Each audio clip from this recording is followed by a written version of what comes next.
Hi folks, welcome back to another episode of the Guitarcast. We're back with season 2 and can't think of a better way to start than with a fine guitar player, Mr. Simon Gardner.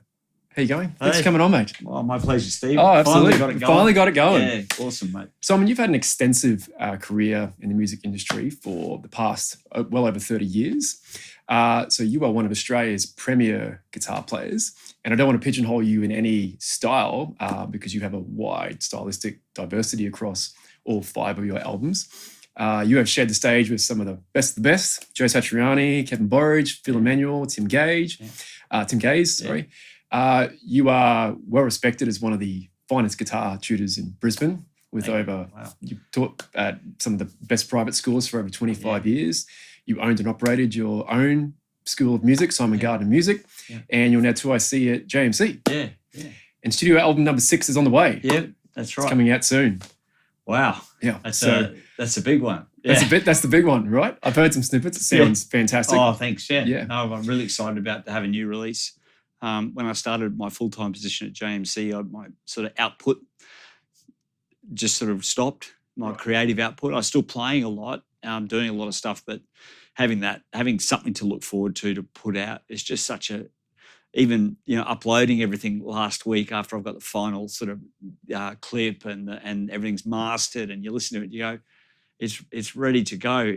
And then you start uploading it, you go, this is just the best. This is the stuff. This is the stuff. This is what, what it's all about for me anyway. It's such a great feeling too. Feeling never gets old, does it? No, New music. Yeah. It never gets old. And it's exciting. It's one of those perpetual motion, it's that constant, and, even though it might go away for a little bit if you've got, but it's always there somewhere, So, so really, really, really excited about that. And I'm super happy with the product. So, it's great. Well, Simon, I first saw you in Brisbane here back in 2005. So when you supported Joe Satriani. Yeah. And I remember I bought my ticket and I went to Alan's. God rest Alan's music. I know. There's Rebel Sport there. Oh, the Rebel Sport, Anyway. I bought some strings and the clerk there said to me, make sure if you're going to Joe Satriani, get there early because there's an amazing guitarist that's playing as a support act, Simon Gardner. And I think you've just come back from LA around that time. No, I'd come back from LA a lot earlier than that. So I was actually, at that point, I was working on my 3rd solo album. And a friend of mine was part of the crew or management for that. And he said, they're looking for a guitar support. They're looking for a support. Would you be interested? So I sent him the track. He said, send it to me first and we'll see whether it's going to work or not. I sent it to him and it was a track called The Dragon and he absolutely loved it. And he said, it's really great. I'll forward it to you. So I was like, this could be incredible. So he got back to me with that, they think you're great. They really want you to do it. But can you do an acoustic set? So, which was, I just finished this big instrumental rock adventure. And it was like, and of course, I just said yes straight away. And then it was one of those things where you just say yes and then you just go, well, I'm going to figure out how to do this anyway. So I thought, I know for that type of thing, doing an acoustic solo set was not going to be my thing, because that's not my thing, that's like Tommy or like yourself, like solo acoustic guitar. That's kind of, I love it, but it's not my area. So I thought, but I do love the sound of acoustic guitar plugged into an amplifier, particularly a Fender Twin. I had a Twin at the time. Is that right? Okay. Yeah, and I thought, right, well, I've written a bunch of fusion sort of stuff.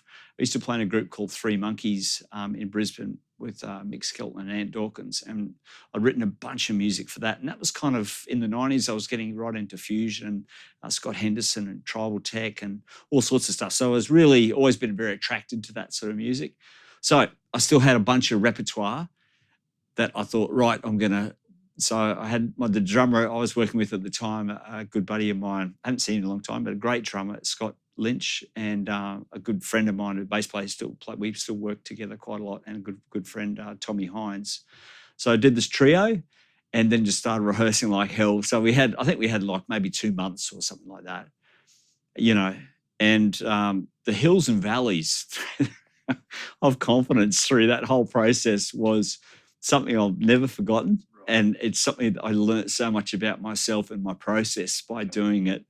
And I quite often get ribbed from Tommy now whenever we work together. It's like, right, here we go. He's going to say he's the worst guitar player in the world, and this is a hopeless, lost cause. And guys, I'm not sure if we're going to show up tomorrow. I'll just have to see if I can make it through today. You know, all this drama rubbish. And anyway, it's but basically understanding that whole lead up to a really important performance and the processes to get it to be really, really good. And what the irony of it was I was so nervous about the whole thing and so like, oh my God, you know, there's going to be 1,000 rabid guitar players there. And you know, most guitar players are going to sort of say, well, I'm the worst guitar player in the room, right? So it's like, and even if you're up on stage, you're going, oh, I'm the worst guitar player in the room. They're gonna eat me alive. This is gonna be terrible. It's all my own tunes, you know, all that sort of thing. Because that's kind of just again what I sort of do. So anyway, long story short, went through the whole process. We rehearsed so much for that, just in the trio. Acoustic, my mate in acoustic, which I bought from Michael. So that was a very important. So that connection with that guitar, you know, really important. And just before we went on stage, I just felt awesome. It was like, you're ready now. It's because you've done all the work.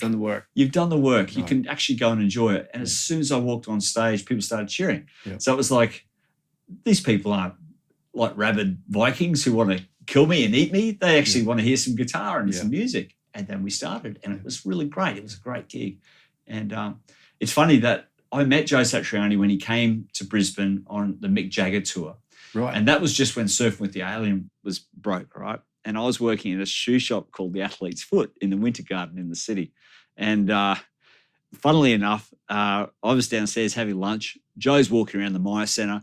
I get to meet him, right? And I'm just like, oh my God, you know, fanboy. Unbelievable. Yeah, so totally fanboy. Anyway, he was lovely, really, really cool. And this would have been Joe with hair. I reckon it was, yeah. Because everyone knows him as bald with the glasses. But like, no, he was cruising around and doing his thing on that Mick Jagger because they played in Brisbane at the Entertainment Centre. And so he was here. He was in Brisbane. I met him. This is 1980 something, 88 or something like that.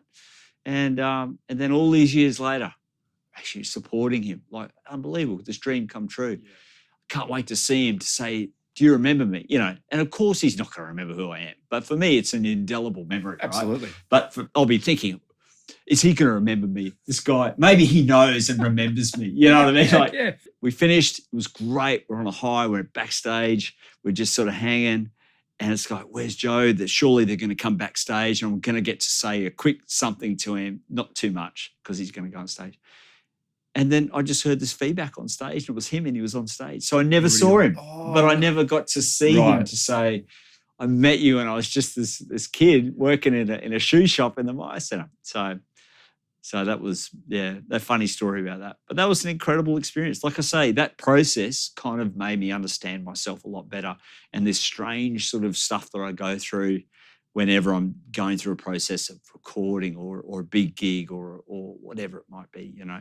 So it's a process of growth. I speak to a lot of artists and musicians about, you know, whenever you're, you know, trying to achieve the next level or you're going or you have something to prepare for, there's always this, as you said, peaks and valleys. It could be a spiritual process, could be a mental process or a bit of both that really you find out a lot about yourself. But, you know, it's necessary for you to do that next thing.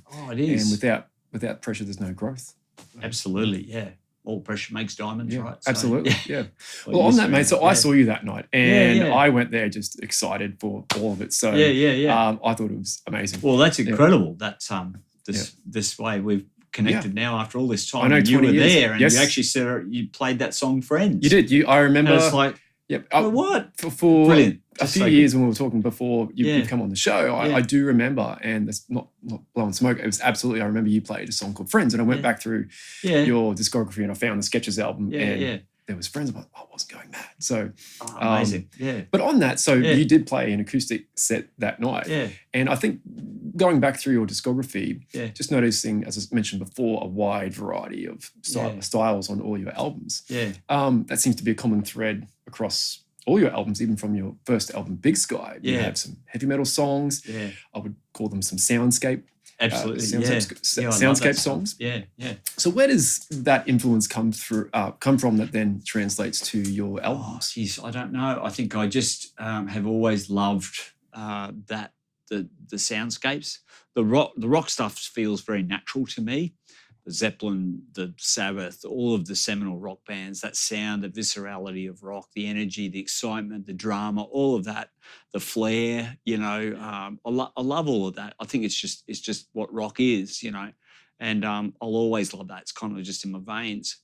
But I love the other side of it. And growing up in the 80s, there was a really, really big new age movement, right? And particularly when I lived in Hollywood, right? So it's Shakti Gawain and I'm not sure, was it Shakti Gawain? Yeah, I think it was Shakti Gawain. Louise Hay, Shakti Gawain. There were these people, sort of this new age guru type mentality. So I really got into that. I don't know why. Steve Vai probably was part of it or a reinforcement of it, because actually my mother was right into it. So that's probably why.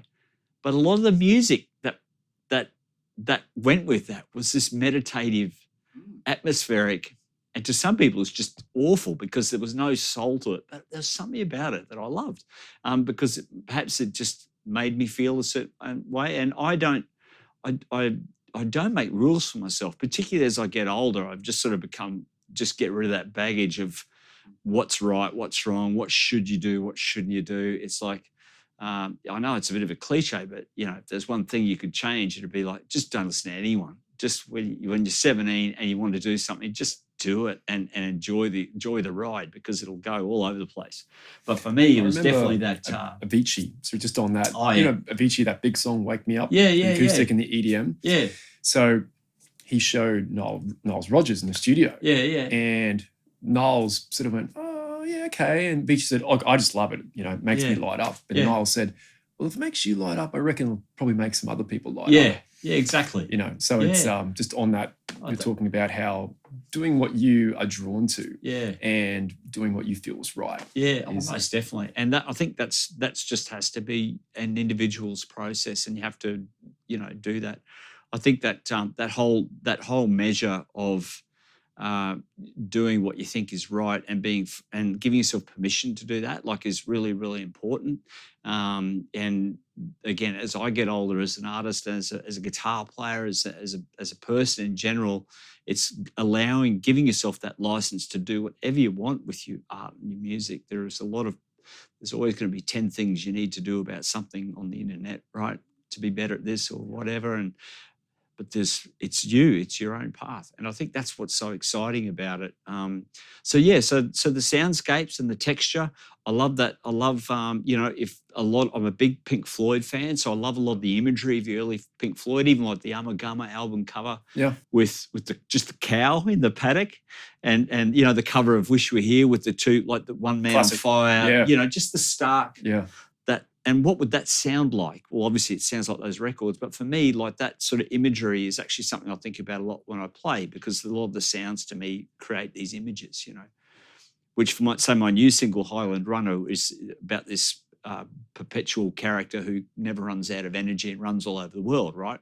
So he's wearing a kilt, but he's also wearing some Nike Vapor Flies, and he's running with a Sir guitar. Fantastic. But that's the sort of piece is kind of, this whole thing kind of develops off that. So like I say, it's about giving yourself license to do it. When I was younger, I'd definitely be like, that's not good enough. That's not this, that's not that. When I listen to some of my stuff from that time, particularly of Big Sky, like From the Earth, from Big Sky, the solo on that, because I started playing that in my trio. And you can't buy that, you can't reproduce it. Yeah. That's just a really good snapshot. But at the time, it was just sort of, it's just in pieces or torn up in knots, I should say, about whether anything's going to be good enough to this, because it was super ambitious to try and do it.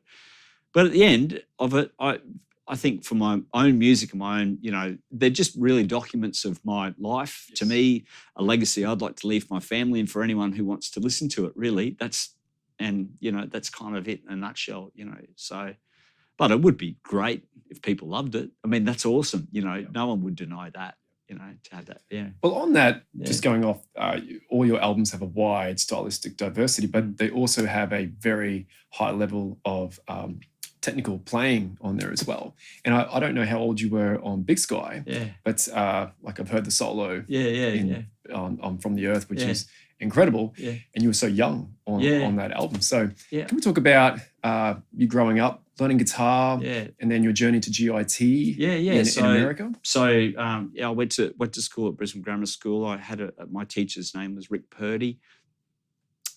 His name pops up quite a lot. Yeah, I think he was Hoggy's teacher. He was Jamie Clark. Jamie's teacher. Yeah. I quite often joke with Jamie, that's the best thing I've ever done is have the same teacher as you.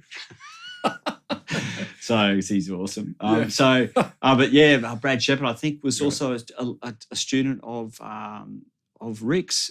So he's got a wonderful lineage of students. Mojo Webb as well, I think, as well. So great. He was a wonderful teacher. He was the model for me for my teaching and teaching guitar. Super demonstrative, really, really generous, but kind of had a really wry sense of humor, which I loved, he'd be sitting in the music block having smokes and blowing the smoke out just like the real deal. Yeah. Be teaching guitar 6 nights a week or 6 days a week, playing 5 nights a week and, just out there doing it. And I tend to sort of idolise him a little bit and put him on a pedestal. It's probably not fair, but it's anyway how I thought about it. So I was really lucky. Great lineage, as Jamie probably would attest to as well. Just a very well-rounded teacher. He could play jazz. He was a jazz musician at heart, but he loved rock and roll. He loved, remember him saying, that solo, teaching me the solo to Crazy Little Thing Called Love. That's a good solo. Then one day I played him Stairway to Heaven solo, or he knew it, obviously, and he went, yeah, that's a really, really good solo. So the fact that he could acknowledge that what I liked was actually good quality was actually a really big thing for my confidence. Plus, he made us play a lot. We performed a lot at school. So anytime there was a speech night or whatever, or some sort of event, you'd be up there playing in the guitar quartet or whatever, whether you wanted to or not. You'd be playing solo, whatever it'd be, So yeah, he was really, really wonderful. From there, I went on to GIT after seeing the ad in Guitar Player magazine. And that school, I don't hear, I mean, obviously I'm older now and I've graduated, but when I was in school and going through university, GIT was always a big name. Yeah. It's a big deal to get into there. Yeah. So what was the process to get into GIT? Okay. So for me, I don't know how rigorous it was, but I sent just demo tapes because I was been a mad recorder. As soon as I got a recording, I used 2 tape machines to record myself, create with all these weird guitar creations of, record one on one tape, put it back in the playback machine, record that, play that, record, and keep this process going. So you'd have up to 8 tracks of just these things that were barely hear because it was just right. But that process of doing that was amazing, and I always loved it because it was so innocent, like a voyage of discovery every time, So. But sent off a tape in those days with a little theory exam, I think it was, or what scales you knew. Again, really good tutelage. So I knew a little bit of scales. I knew some arpeggios. I knew what a 7th chord was. I knew how to improvise because literally Rick said, I'm going to play these chords. There's the scale that you know. And I go, yeah, the G major scale. So I play that. I still remember playing it, going... like that E form G major. Yep. Probably more in tune than that. But, and him just playing some chords and me just kind of going, just picking notes out of it. And sort of going, that's rather weird, but this kind of feels really good because I'm free of that sort of shape type of thing. Yep. But again, it was that like, oh my God, what's going on here? So all your brain's pinging with all of this new thing that you're trying to decipher and stuff. So really, really great. And then went to GIT. That was a wonderful, wonderful experience that I loved that so much. Really, really great. And it was probably more of a reinforcement and just a natural trajectory of where I was going. A lot more playing live in bands, workshops, music theory. Did really well at music theory once I started visualizing my guitar. Yes. Again, one of these things that, of that era, there was a big thing this. I think it was Shakti Gawain. I mentioned it before, but talking about creative visualization and what it actually was, and then reading about it, and then starting to do that on my guitar. And then I remember at GIT, I remember going, I'm sure Rick said something about this. In fact, he said some of the best practice you can ever do is when you don't have a guitar in your hands. And as a young guy, 13 or 14 or whatever I was, I thought kind of sort of didn't really get into it. It seemed rather abstract. Yeah. The guitar is like hands-on and making sounds. Yeah. But I've always believed in it. And I visualize the guitar all the time, as I'm sure you do as well. Absolutely. Like it's just, you see your hands, you hear the sounds that they make. Absolutely. You can lie in bed before you go to bed and rehearse a song. If you can get to that really good state of focus, that's work you're actually doing. I think that the thing that separates the visual thing from is the sound. Yeah. You know what I mean? Like because that kind of puts it into the paradigm shifts when you get out of the visualization, and there's a sound, there's a new dimension, and there's expression, and there's the tactility of it, that I'm touching the string, it's making this thing. I don't know if I like that. Well, I like that. What do I like? I don't know why I like it. It's in my DNA from ancestors from the dawn of time. Yeah. I don't know. Yeah, what the hell? Who knows? I mean, but I love that. I love that aspect of it. Yeah. You know, it's really magical. Yeah. So, but yeah, GIT for me was an incredible experience. Yeah, really, all about the music, all about becoming a better musician with bigger ears and hearing stuff. Even as a rock musician, you know, you've got to do that. You know, so yeah. Well, Guitarist Australia has quoted, Gardner's work is intensely original, and he is extremely good at painting emotions with his guitar. I'd absolutely agree. Yeah, that's a great quote. I'd absolutely agree with them. And when I hear back your albums, I would say, in my opinion of your playing, is that you play precisely what is required for the moment and the image of that song. Wow. When you have to shred, you shred. When you have to play soft and hold a note, you hold a note. But when you do it so well. Oh, so the solo from the Dragon, that tune in particular, you know, it fits the song perfectly. It is face melting. It's face melting. It's a bit of a face melter. Yeah, I did that on a PRS with a PRS. Yeah, a Marshall TSL 100 with a Proctavia pedal, like to get that upper ring sort of sound, fuzz. And when you do, those double stops up, those sorts of things with that type of fuzz on it, it's just like, your guitar's burning, like it's on fire and it's dissonant and it's metallic and that was kind of like the flame, that was the flame of the Dragon. That was kind of the idea. It sounds like a dragon. Yeah, so it's really really full on, and there's some sort of modal type stuff in there as well as being some really just visceral sort of overbends and that sort of stuff. I think on the journey you learn about these things that become your ultimate sort of weapon. With your writing from a technical standpoint.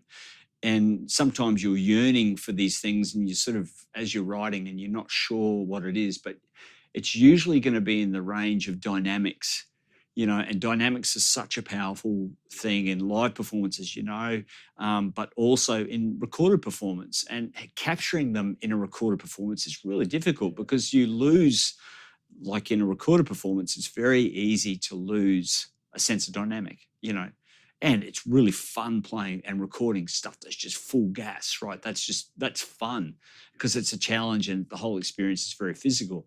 But the ultimate sort of trump card comes, for me anyway, a good melody will always beat shred, and dynamics are like your secret weapon. Like that's kind of like the thing.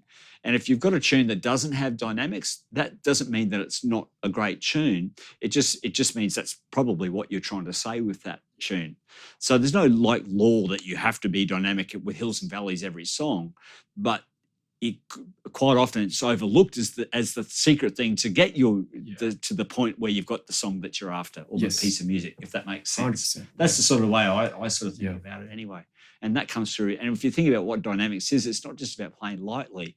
It's tone. It's the Holy Trinity, you know, tone, technique, and touch. You know, it's that sort of thing. Satriani saying one of the best solos that he always goes back to and looks at is Hotel California. Yeah, because it has everything. Yeah, it has the bends, the tricks, the dynamics. You know, well, the note placement, say for instance, in that's something I love to teach is that solo because of that.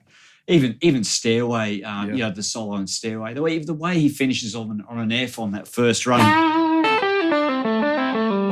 Yeah, because that's our chord, as opposed to just playing a pattern. And as guitar players, we love our patterns. So the fact that he's doing those little tweaks to it, and so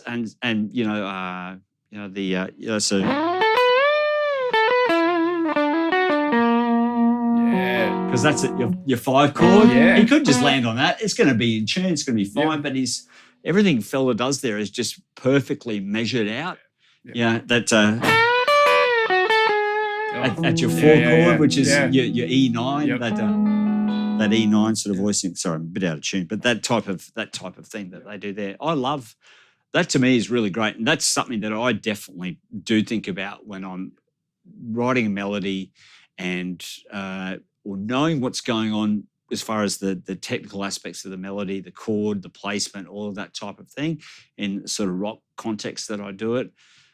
But I'm also aware that too, if I'm playing live, and certainly don't get this right all the time, but if something's happening and it's going and I know where I am in the tune, I know I've got to finish on that A, but I'm sort of down here, and how am I going to get that up to that particular point? It's like you just go. It's like you there. Are you gonna get it? You're gonna get it. Yep. Oh, I missed it. Or you're sort of like that instead of Or you get it. You get it. Yeah. And I think everyone who plays live gets that when you're improvising, and that's exciting. And it's never. Well, I won't say never perfect. You get glimmers of perfection, if you like, if there's such a thing. But it's that challenge that you've got to do, and it's so much fun. And it's like, oh my God, I completely wrecked that. That was heading so well, I could have nailed it. And we were talking about Scotty before, and I'll quite often look at him and have a really like a big laugh if I've completely messed something up. And he'll know it because he's such a great listener. He'll be listening to what I'm doing. So, and he'll have a bit of an eye roller or a laugh. Every night's fresh too, isn't it? It's like, it doesn't matter how good I was last night, tonight, I've got to. Absolutely. And I think that's again, we talked about that process of, rehearsing up for that Satriani gig. That process of live performance is such a big one as well. The sense of expectation. That Kenny Werner book talks about that, Effortless Mastery, about letting go of expectation. Every time you hit the stage, it's just brand new, it's fresh, and you've got to go from that point. You've got to go from where you are, not with the expectation. Last night I had the best tone. Last night I was, like a god. Yeah. And tonight I'm just going to be in the next level from that, if there is such one. And the first thing you play is, oh my God, what? I can't see anything tonight. Where the hell am I? Or like trying to play that tune but in the wrong key. Yeah. Like upper semitone. And if you're playing with really good musicians, it's like the first note is like, it moves. They're like looking at you going, what are you doing? Like you go, and then you sort of go, what am I doing? Times of extreme fatigue that can happen. Yeah. But that's the performance aspect. You hear Tommy Emmanuel talks about that every night he goes on stage is different. Every time he picks up the guitar and he really gives himself a hard time. Yeah. And tonight I wasn't good enough. Yeah. And he's always pushing for, as you said, the glimmer of perfection or glimmer of, just moments of, oh, wow, it all came together. Yeah, absolutely. And there was no, and I know this too. I play and sing around town, and some nights you get on and everything is great. One thing that's I can't remember his name, guitar player who had brain surgery and had to relearn how to play. Pat Martino. Pat Martino said, it's a real challenge when you haven't played good, and the audience comes up and says, "Oh my God, you're amazing!" Oh yeah. And the nights you play good, and then nothing. Crickets. And it's a real internal struggle to go, okay, well, who's determining my feelings of, playing well? Yeah, it's a great comment. Like that's a sort of conversation that, could get really really in depth. But I don't know, my sort of take on that is that it's and this is what I've learned, because we all know that exact feeling. It's like when you just go or you feel so good about what you're doing, there's every chance you're not connecting, and I think it's always going to be about that connection. And when you're, those nights where you do feel you're playing great and no one knows or no one says anything to you, doesn't mean that they didn't actually think you were great. And that doesn't mean that they didn't actually, great doesn't matter. It's actually more about whether they were moved or connected with what you did. I mean, like in a nutshell, I use the word great because that's probably, for lack of a better word, like everyone loves to be loved, right? Everyone loves to be told they're a really good guitar player or whatever. That's no big deal, but it's actually that it's very superficial, all that stuff. But when you make that connection, when someone is giving you a reflection on what you've done, or it's when it's genuine or whether it's just a throwaway, dude, you're just so awesome. It's like, and that's, what do you do? You just say thanks. That's all you can do. You sort it out in the drive home in your head. Yeah. You reconcile it. Why wasn't that good? Why was that a 7 out of 10 tonight instead of the night before? I reckon that was a 9. Why? What was the difference? So was it that your dinner that you ate? Was it the fact you were really fatigued because you had a really big day? Because it's like treading the boards. At the end of long days of work, a lot of musicians know you are just hanging by a thread, particularly if you're working in music every day. Absolutely. And listening to music and talking about music and teaching guitar all day. And then you go do a gig for 4 hours and it's 10 till 2 and it's really loud and the level of fatigues are just off the chart. But you get through it. People don't talk about that too much, that performing, you are a performer. So, your body has to be in, good physical, or the best physical condition you can be in, because if you're tired, as you said, what do I eat for dinner? Yeah. Is it all, have I worked all day?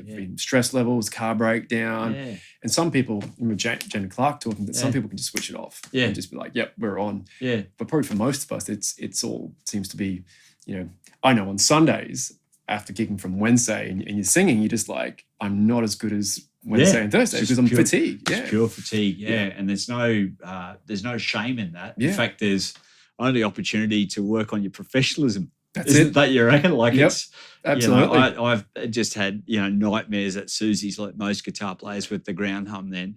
And some nights, I remember saying to Scotty, he's like, "So how are you, man? You all right?" Because I must have been looking down about something, and I said, "Well, to be truthful, I'm just wondering what it's going to be like with life after guitar, because I just can't do this anymore. That's it. I'm out." The ground hum. He said, classic. Oh, mate. It's haunted. It's just shocking. Because the thing about it is that you still get up there and you still, and what happened that night, because I still remember it was a really good night. We played great. The whole band's a great band. So all that sort of stuff was great. But it's like, it's sort of managing it, making a decision and going, you're here to entertain them. Get on with it. Stop your grumbling about your tone. You just get out there. It's tones it, and then you go, that's right. Stay hard. Tones in your hands. It's not. Who cares about that? You know what I mean? Like it's all that sort of thing. And but that's good. But they're real. That stuff is real. Those processes, those insecurities, those things about wondering if you're ever good or not or whatever.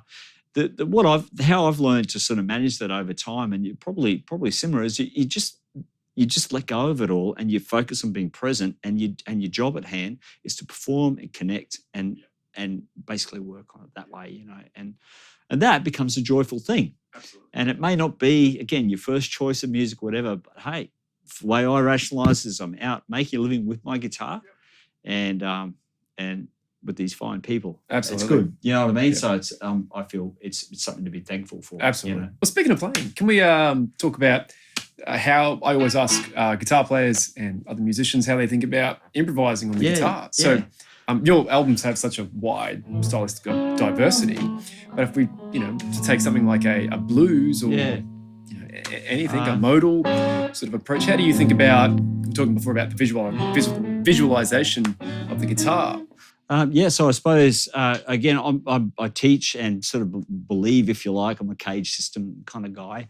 So for me, just for navigation. So it's purely for navigation, not for any, you can or can't do this. It's not permission from the cage system God to be able to do this or that. It's actually it's purely navigation. So, if we're in the key of E, I'm going to know where all my E's are straight away. So that helps me sort of, if I'm working, sort of get around the guitar quicker and easier is where I see those E's, if that sort of makes sense. Yeah.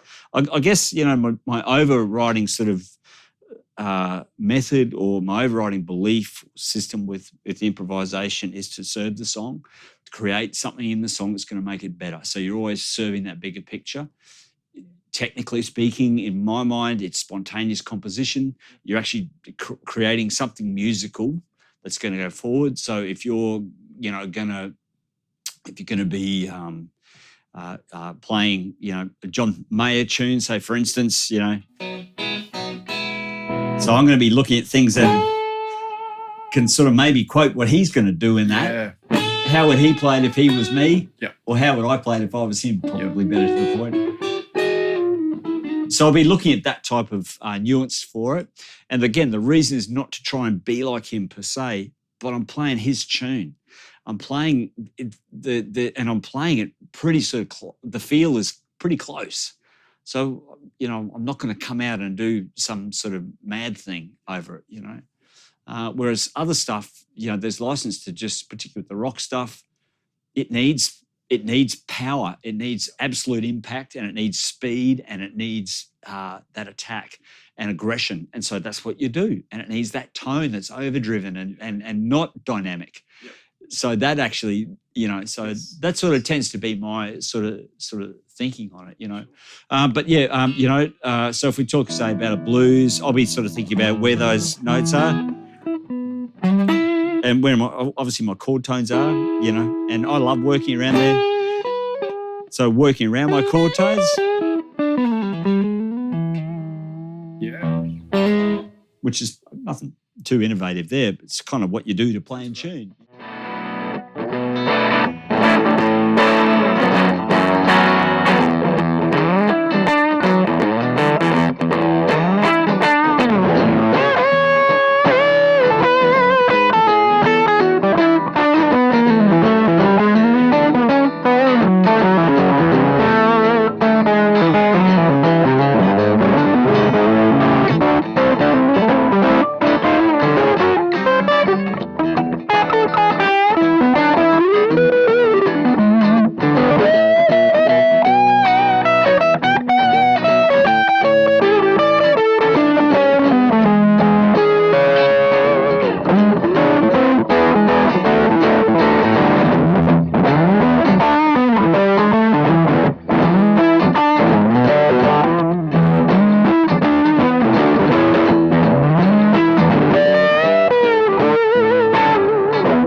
That was awesome. Face melting, like I was talking about, folks. Oh, man. I don't know. That's unreal. It's hard to get a bit of a vibe going with that little box in there. Oh, the old It's cool. box, yeah. No, but it's cool. Yeah, that was unreal. So I definitely noticed, as you were saying, like you do play for style of song. So, you know, Try to. right That's in the goal. yeah. Yeah. And I think that goes along with the quote from Guitar Australia. You know, you paint a picture very vividly with the emotions of the song. And I definitely noticed on all of your playing on your albums, it's like, I don't want to use the term horses for courses, but it's like, you know, what's required for this song feel-wise? What style is it? I'd love to keep working on it, keep trying to improve is just that improvisational factor and being able to, and being comfortable with sounds, like say with an unfamiliar sound, just being loose with it and not worrying about it. So everything kind of just flows as you're hearing it. You go, I can do that, you know, in that split second sort of thing. You know, that's sort of one thing that you know, because you do get really used to doing your own thing, right? So, and your own tone. And then when you're not, you know, it's like hearing Steve Vai play blues, you know. I think he says he can't play blues. And it's like, it's pretty, you know, I would never say anything bad about it because I love him. But I think you know what I mean. He's just such the Steve Vai. He's just got his own thing absolutely. going on. And there's no like his sound is just like for the love of God solos. Like that's just so unique. It's perfect. It's you know, it's his expression of him. Yeah, absolutely. You know. So whereas you hear Satch and you hear the blues and Hendrix super heavy in there. And which is really, really cool. Yeah. Well, speaking of playing, mate, your left hand, I've noticed when I've watched you play then and also your live videos on YouTube, mate, you have one of the most beautiful left hands, especially your legato. Yeah. Can we talk about technique for a little bit? I talk a lot about technique. So for me personally, I think it's really important because all of my teachers in the past were just very heavy and hard on technique. And especially, you know, technique's a way of doing something, and usually it connects the dots from problems. So most definitely, you cannot be creative without a skill set. Yep. You've got to have a skill set on guitar. It's a very physical instrument. You've got to develop your technique, and that allows you to get the sound. It's going to get you close to the sounds you're hearing in your head, which I think is kind of like, I know for me is my ultimate sort of thing. I'd be pretty safe to say it's probably for you too. Every time you sit down, you're hearing something, you're audiating, and you want to get that out. Absolutely. Right? So you need to have that vehicle to do it. So technique, So technique for me is definitely a beautiful aesthetic. I remember like I was playing that G major scale before. It's the first scale I learned from Rick all those years ago. I love the aesthetic of scales and arpeggios. I think there's something really beautiful about them, and the way they're perfect. They're not music unto themselves, but they're this perfect little mechanism of music, you know. And that's something I really, really love. So the execution of doing them for me was never sort of super rigorous, you know, or not likable. I just really enjoyed it. So I developed a good technical foundation. I'd like to improve it. I think it's just an ongoing work to become more accurate, more articulate, rhythmically, more articulate, vibrato-wise. You know, just all of those sorts of things. And again, you know, talking about being a robot or being fatigued or being whatever before as a live performer, you know, those things will affect your technique as well. So not every day is going to be the same, but I guess over an extended period, just to build up to a point where there's a good foundation that you can play well, fairly easily or without too much sort of a problem, you know. So I think that's kind of to get yourself to that level. But look, all of these sorts of things, and hand positions and all that sort of stuff, you know, all those little rippers, you know, those things are really great, but they're not music. I think some guitar players think that's kind of the end point is all of the shreddy stuff, which, yeah, I don't have a problem with. It's all guitar, right? It's all good. But yeah, it's not about the scales, you know. I think for me, a big thing that shifted that for me was understanding that you know, soloing is actually a harmonic concept. It's not actually a scale concept per se. I mean, that's in my mind. And that changed the way I just viewed what I did. You know, so rather than thinking about playing a D Dorian mode, I'm actually thinking about that D-6 or D-7 chord. How do I paint that? You know, that sort of idea. So, and that's something that as I started to figure that out, I went, oh well, God, that kind of shifts everything. It shifts the whole paradigm, because the first question is not what scale do I use, but what key am I in and what are the chords, So it just seems so obvious. But before, it'd always be, back in the day, and a lot of students I teach, so what scale do I use over this? Oh, what key are we in and what are the chords? Absolutely. You know what I mean? Yeah. And guitar players are always sort of trapped in that visual aspect. For me, in particular, I found it a long time before a few light bulbs went off. When it's kind of like, well, can you sing what you're playing as you go along? Yeah. No, I can't. Yeah. Oh, well, and then when you start to develop that audiation, or whatever we want to, however you want to frame it. Yeah. And then also what's helped recently as well is actually breathing out as you play without a breath stop. See, I'm bad with that. Oh, no, because we can just burn all night, right? I wish. No, I get gut cramps at the end of some solos. Like, it's very intense, and it's too intense because the way it plays out is through your hands and through your shoulders and your jaw and your body. Yeah. It's to get that to be loose is where you're going to get the real gold. But then again, there are instances of players who don't have that execution, but the intensity and the inspiration is so there. It's breathtaking, And so, I talked about Jimmy Page before, a massive influence on me, the whole Led Zeppelin mythology in general. But Jimi Hendrix, I mean, come on. How much do I love Jimi Hendrix? A lot of stuff you'll hear him play live, it's not technically precise. Yeah. Like, say, Eric Clapton was a Absolutely. very, very technically precise player. And that's actually what polarized him with a lot of American players. Yeah. Whereas Hendrix had those moments of absolute grace, and that's what electric guitar should sound like. Yeah. There's the definition right there. To scratchier things, to scrappier things that weren't executed right, but they were so inspired, So and that comes with blues, doesn't it? Yeah. The technique we spoke about before, like it's a way of doing things. Like you look at a left-hand blues technique, well, it's probably wrong for jazz because you're all cocked up on the side. Oh, that's right. And, it's always that thumb over the top, but that's that allows you to do stuff that you can't do otherwise, which is a really, really cool thing. But also too, like in blues or rock, like there's a lot of physicality that goes in that sort of bend. I'm probably not going to be able to do it like if I'm doing all that sort of more shreddy sort of techniques. But more recently, I've really been enjoying these sort of ninth type shapes. I find them really, really nice. I love that geometry on the neck, the sort of 3-note per string type stuff. I find that really nice for phrasing. And that's a really cool thing. And sort of getting less away from or more away from that, and sort of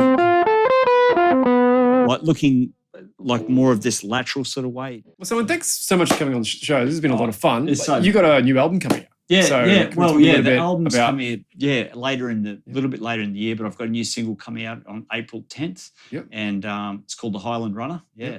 Check it out. It's going to be awesome. So YouTube's, all the streaming platforms, or Bandcamp, even if you'd like to own your own copy of it.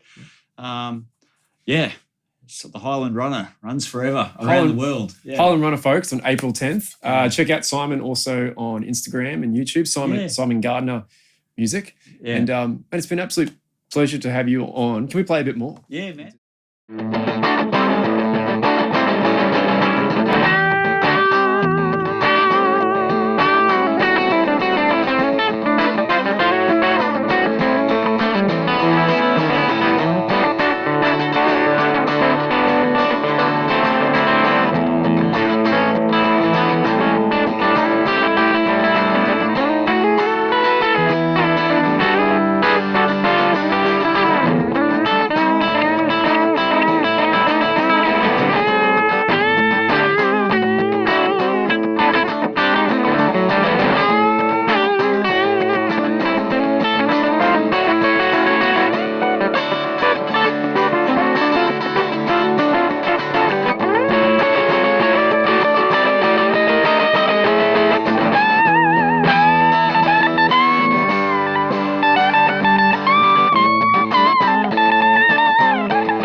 Woo! Simon Gardner, folks. Check him out on Instagram, YouTube. New album coming out. Sorry, new single coming out on April 10th. Yep. So, mate, thanks so much again for Awesome. coming on. It's Steve, been an what absolute a pleasure. pleasure. No, Yeah, thank you, anytime, mate. mate. Love to have you on Fantastic. again. Thanks so much. Awesome. Thanks, folks. See you next time. Thank you. Thanks, mate.